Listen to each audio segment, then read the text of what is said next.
that game a little bit later. But right now we're going to go down field side as we have the Youngbloodz versus, I believe, the New York Rugby Club. And that's going to be kicking off here in just a moment. And obviously, welcome back to everyone who's with us yesterday. We've got a very exciting day. Not as long as yesterday, but we're expecting the intensity and the action to be just as good. So we are just getting kicked off here as we go down, and the Youngbloodz will get us started, and not the start they want. Obviously, a few of the players missed their morning coffee there with the kickoff. It doesn't go 10 and it goes out. We'll come back to halfway New York with the ball. They'll take a tap, and we'll get us underway here. Katie, you know, the second day of a sevens tournament, always tough. You know, it's got to be hard for a lot of these teams.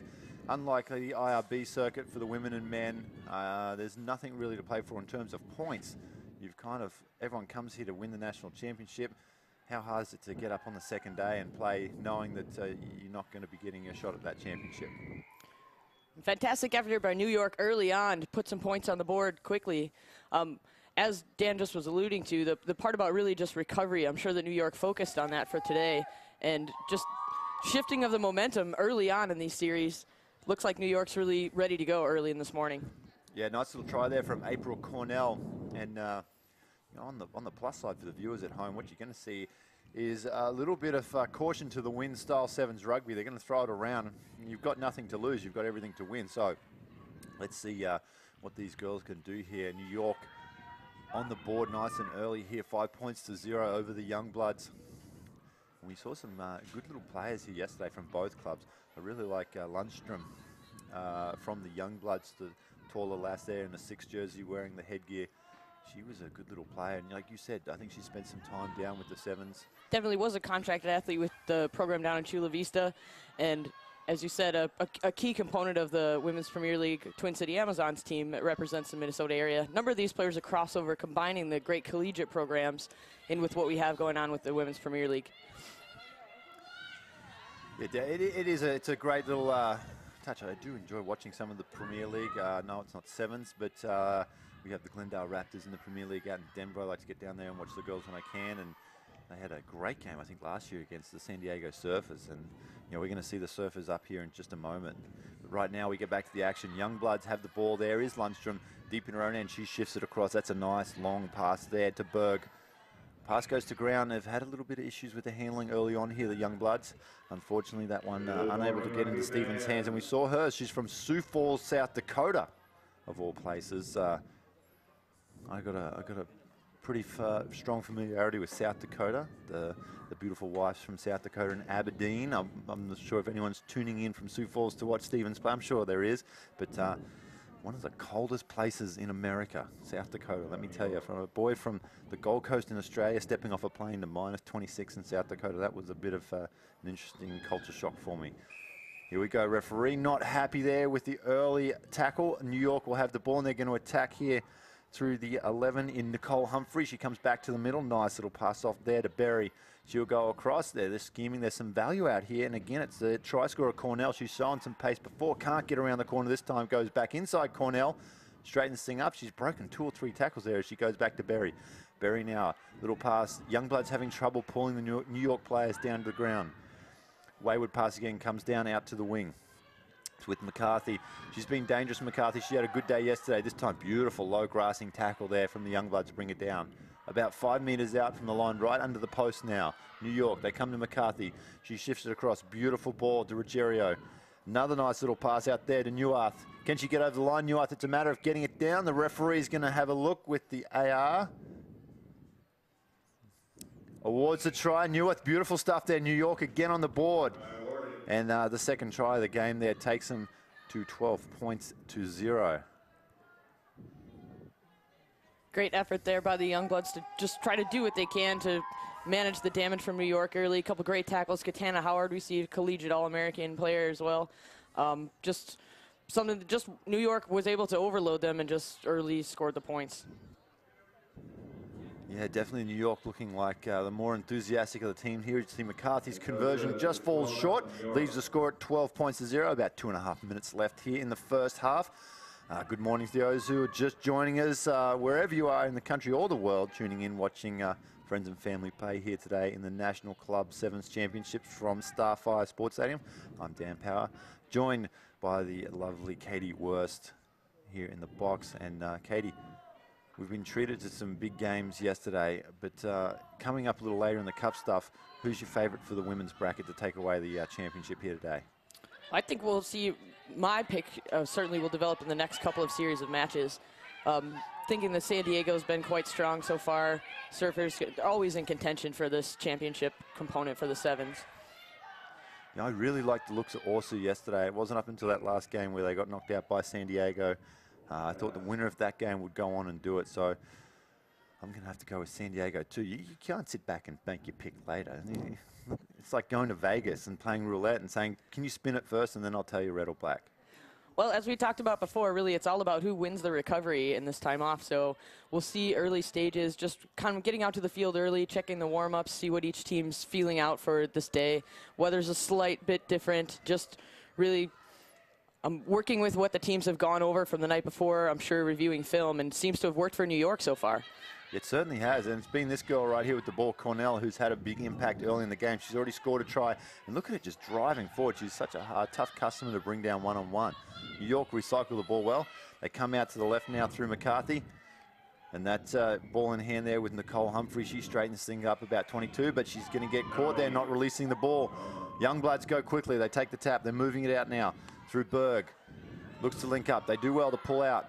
Now she finds contact, and it's heavy contact too as she charges forward right up to the halfway line. Lundstrom now passes the ball out to Stevens. They're coming out to the left here.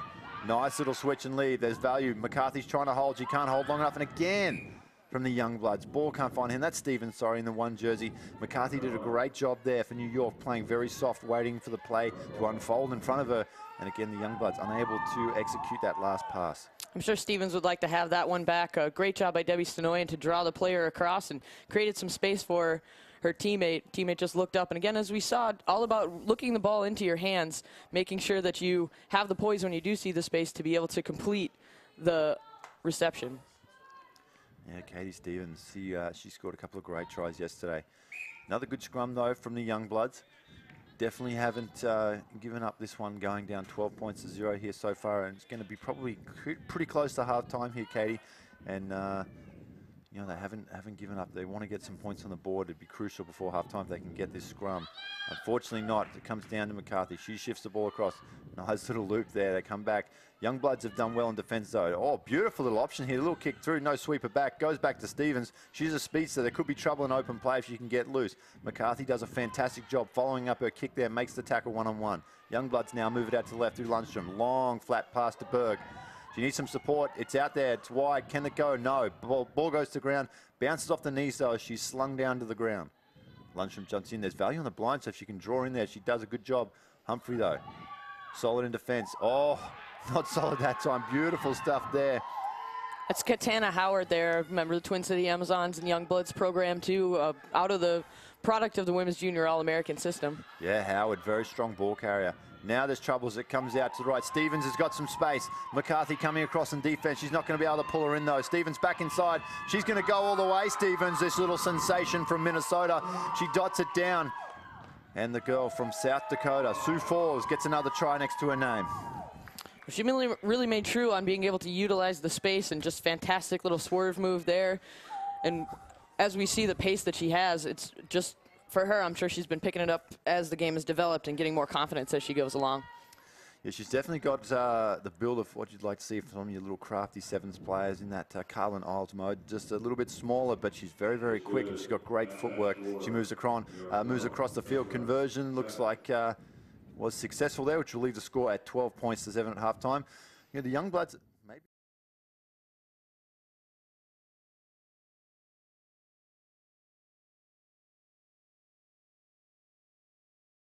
Just kind of found that momentum, the rhythm that they've been looking for. Saw some great work by some players that are from both codes again, 15 and 7s, by Libby Berg, Katana Howard. Some great physicality early on, and I think that that's what's picked it up, really helped the momentum shift towards the Youngblood side.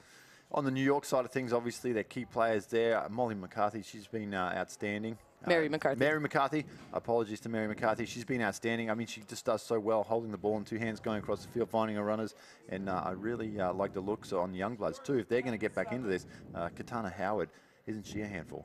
Fantastic, yes, and Humphrey too on the New York side as well. Just been a great work rate, good leader so far for the program. I think that we're in for some really great rugby for the rest second half. Yeah, it's going to be exciting. Let's not forget young Cornell as well, the try scorer in the 24 jersey for New York. She's done outstanding as well. It's going to be exciting. Obviously, these are the back brackets of the tournament here. We're not watching what would be eventually the cup that leads into the final, the grand final, if you will, the championship game later today. But the girls still have plenty to play for here as we're about to get things restarted for the second half. We'll go back down to the field, and it looks like it will be New York receiving the ball this time with the Youngbloods kicking off in the second half here. 2014 USA Rugby Men's and Women's Club 7 National Championships.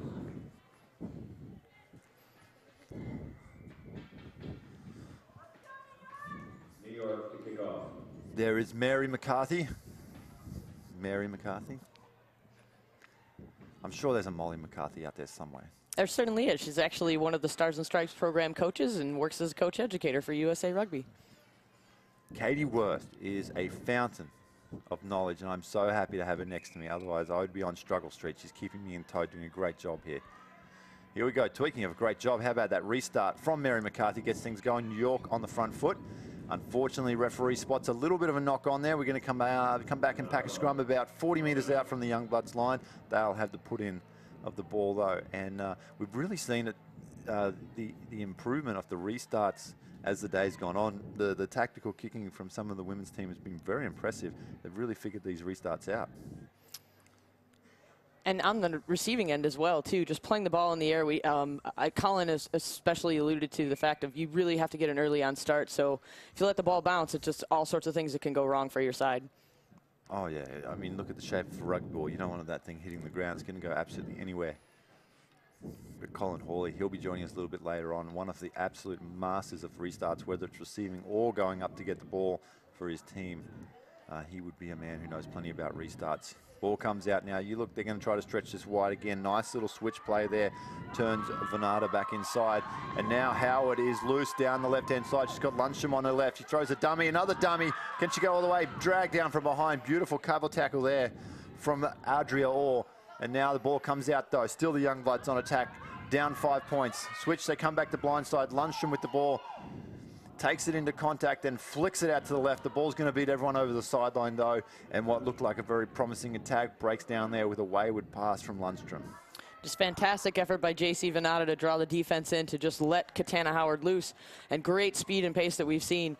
All of these athletes are product of the Collegiate All-American system, and we're just seeing some great talent from them early. Oh, we certainly are. Very happy with the talent on display today. You've got, I'm sure Rick Suggett tuning in, watching some of the girls play around. He's got some, very talented girls at his disposal, and going into the future, more coming through as you look at a lot of these All-Americans. And then one of the talented girls who's probably passing something back is Lundstrom there, who just reaches over for a try. And she's spent plenty of time, as you said, down in Chula Vista, and then also in the WPL, the Women's Premier League, up in Minnesota. So giving back to some of these young players and trying to get them through to the next level. Just a great Twin City Amazons combination there from Venata to Lundstrom. Just great pace. You saw Lundstrom just stretch out and use that long frame that she has and was able to convert for her team. Yeah, nice hit back. That'll tie things up with this conversion. Should take them, no, puts it across the face, unfortunately. Leads the score at 12 points to 10. Youngbloods holding on to a 2-point lead now with 4 minutes and 20 seconds left to play in this second half here of our first game this morning. And then you're watching the New York Rugby Club to the right of your screen, and the Youngbloods out of Minnesota will be kicking off here. And this is, of course, the bowl semi-final for the women's bracket. A few little changes coming on here for the Youngbloods. They're just trying to sort themselves out before they get this restart going. And then that's probably not the restart they wanted, especially holding on to a 2-point lead with about 3.5 minutes to go, unfortunately. And that is Venata there, who doesn't get all that ball on the kickoff, and it goes out over the sideline. McCarthy now getting her team set up for a set play. Takes the tap, goes out to her right, lets 2 go on the switch, now goes on the outside. There's some value there as they keep moving the ball across. A nice little pop pass up to Ruskowska. And she is unfortunately taken over the side. They must have been closed there, but Youngbloods looking to play quick through Berg, but they're going to take the easy money here and go for the line out instead. New York does well to stop that progress. It's just able to, it's always all about hustle here in the sevens game, so just here to make them regroup and help stop the momentum that the Youngbloods have. Oh, great work from Lundstrom. She goes up and pulls that line out down, and they shift it out to the right. Stevens is going to be some trouble. She's got a lot of space, Stevens. Let's see if she backs herself on the outside. Tucks the ball. It's under the right arm. It's the right side. She's got the fend out. McCarthy does well. Comes across in cover. Nice short ball to Katana Howard. McCarthy on the much bigger girl. She drags it down eventually about 30 out from the line. Stevens, though, down the blind side, puts that one down. They're going to come back for a little knock-on in the scrum. How about Mary McCarthy, though? Great tackle in open field on Howard. McCarthy has just been all over this game here for New York. Former collegiate All-American player on another collegiate All-American player. That would be Katana Howard, too. Just fantastic lines of running, getting a little extra burst. McCarthy did very well to take her down. Yeah, you've seen in the first half, I think Howard ran straight over the top of McCarthy at one stage, put her down on the turf pretty hard, getting a little bit of payback there as New York do well to win the scrum. Comes out to McCarthy on the loop around. Defense doing well, though, just playing nice and soft here, letting them do their thing across the field. And there goes April Cornell again on Stevens. It's 1-on-1, the two speeds. As Cornell gets back on her inside, can she get the offload away? No, dragged down about 40 out from the line. Ball comes out now to New York still on the attack. Howard could have been offside there. Referee's going to play advantage, and now it's picked off by Berg. If she can get the ball away, there's a chance on the right. She takes contact, goes down. Lundstrom takes a pick right down the middle. Needs some support. Beautiful offload there. Goes back inside to the 5. Rachel Lynch. Lynch, yep, beautiful stuff from her to support Lundstrom. Floating pass over the top. Referee's going to call that one forward, and we're going to bring it back for a scrum. About a minute and a half left on the clock. Youngbloodz holding on to a 2-point lead here. We see a great deal of cohesion from this Youngblood squad, as well as there's a number of product out of the University of Minnesota rugby system, too. We have Lynch, Stenoyan, Howard. All of them have played over the years together and bringing it into the sevens code. You were talking about that yesterday, about these teams that have spent a lot of time together, and the Youngbloods seem to be one of those teams that have a lot of cohesion there. Some of the players have been affiliated with, like you said, the Minnesota, the women's Premier League teams up there, and then obviously the Youngbloods in the sevens in the summer. And definitely you can see those teams that have played together for a while. Certainly, Dan. It's just a consistent theme that the programs that do focus and emphasize on sevens have performed well here at this tournament. Oh, beautiful stuff from Venata there. Throws the big dummy and dots it down. Extends the lead here to 17 points to 10 for the Youngbloods over New York. And, well, if you would have stopped the game after the first few minutes and made your analysis, New York was the superior club by far. They come out of the gates firing, but the Youngbloods, finally, a little bit of caffeine in the Gatorade bottles. They've woken up, and now they're taking a strong commanding lead here, 17 points to 10, with about 15 seconds left on the clock. We see some great tactical decisions about substitutions as well. On day 2, as we said, the recovery is so key, and being able to utilize your bench and get these players into the game. We've seen Venata come in and make a big difference. Howard's been fantastic so far, and just great cohesion within this Youngbloods group. Yeah, you hear the referee's whistle goes, and that ends the game at 20 points to 10. No, we're going back to 19 points to 10.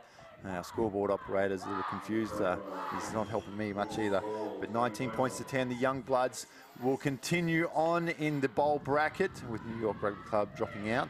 And Katie, obviously it's a tough day. Second day, like we talked about, you're in the bowl bracket. It's hard to sort of get excited about that. But what do you think from the Youngbloods there? Like you said, just a tale of two halves. Certainly early on, New York had the momentum going. They seemed to be a bit more cohesive. As the Youngbloods settled in, probably worked out the kinks a little bit, and then had some key substitutions and big players step up for them. Howard was fantastic. Venata did well. Mary McCarthy on the New York side just as all over the field doing what she needs to do. And just love to see those two players go at it back and forth between Howard and McCarthy. Yeah, love the tenacity of Mary McCarthy there.